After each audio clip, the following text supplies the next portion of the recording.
Hey everyone, Steve here from Steve's Customize and Engrave, coming to you from Davenport, Florida.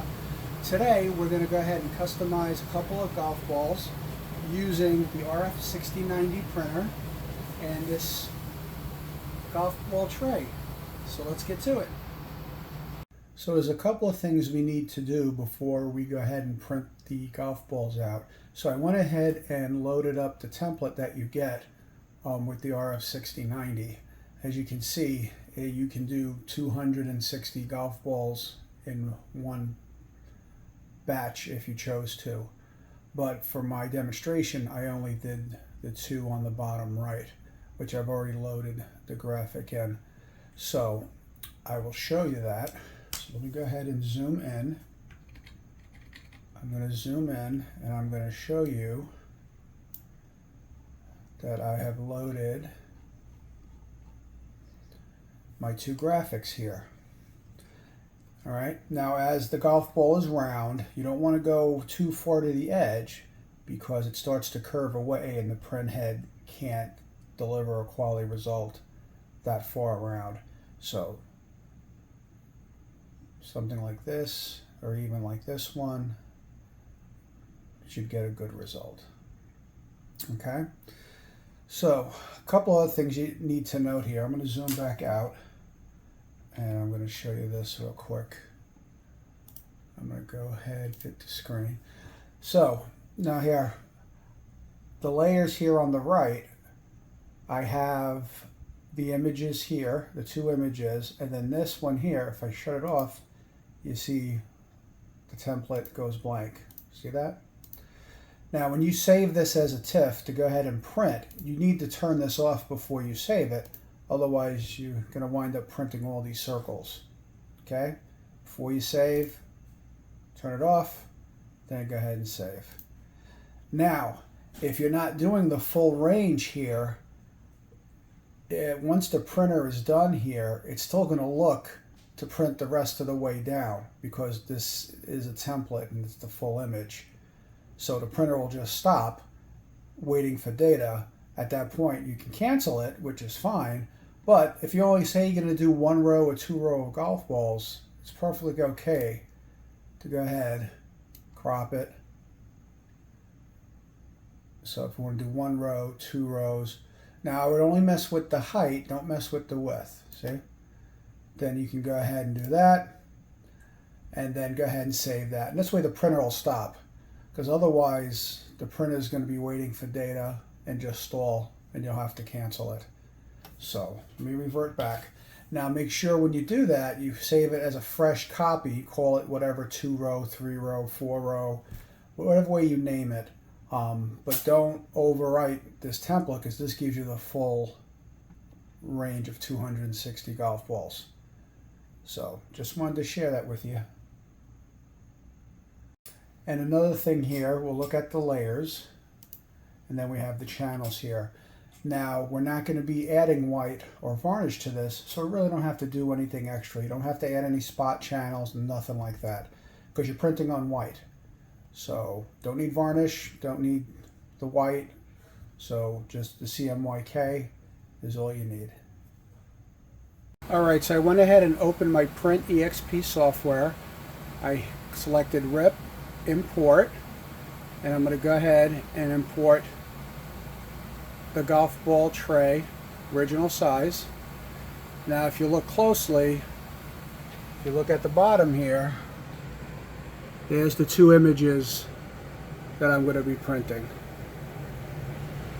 Alright, if I was printing the whole tray, that whole screen would be full of images, just so you know.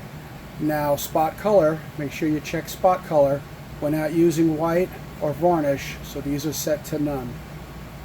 Alright, hit OK. And then because we're dealing with such a small surface and the detail's important, I would recommend using the 16 pass. Alright, I'm going to go ahead and hit print, and we're going to go ahead and print on 2 golf balls.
Let's see how they came out.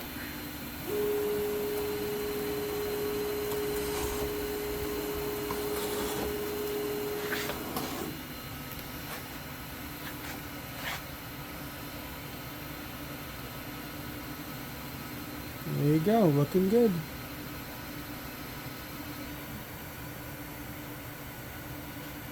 Alright, just to give you a little closer look at the details. So I think did a nice job. I probably could have went a little bit bigger, but not too much bigger.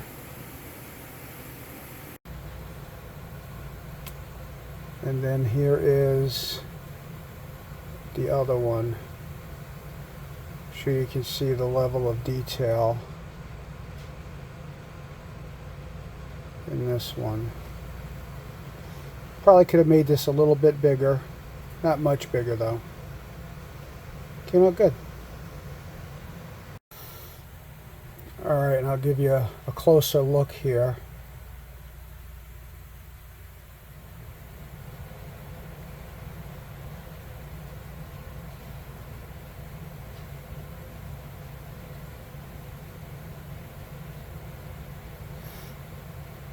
Not bad at all. I'm back. As you can see, the RF-6090 printer does a really good job printing on golf balls. So with some practice, you too could be soaring to some new profits customizing golf balls. So if you like what you see, go ahead and subscribe to the channel. And if you have any questions or comments, go ahead and post them below. If you're going to be in the Central Florida area and would like to see a live demo of the printers here, go ahead and drop me a note and we can go ahead and set that up. And if you want to purchase any of these printers, go ahead and go to customizeandengrave.com. And as always, thanks for watching.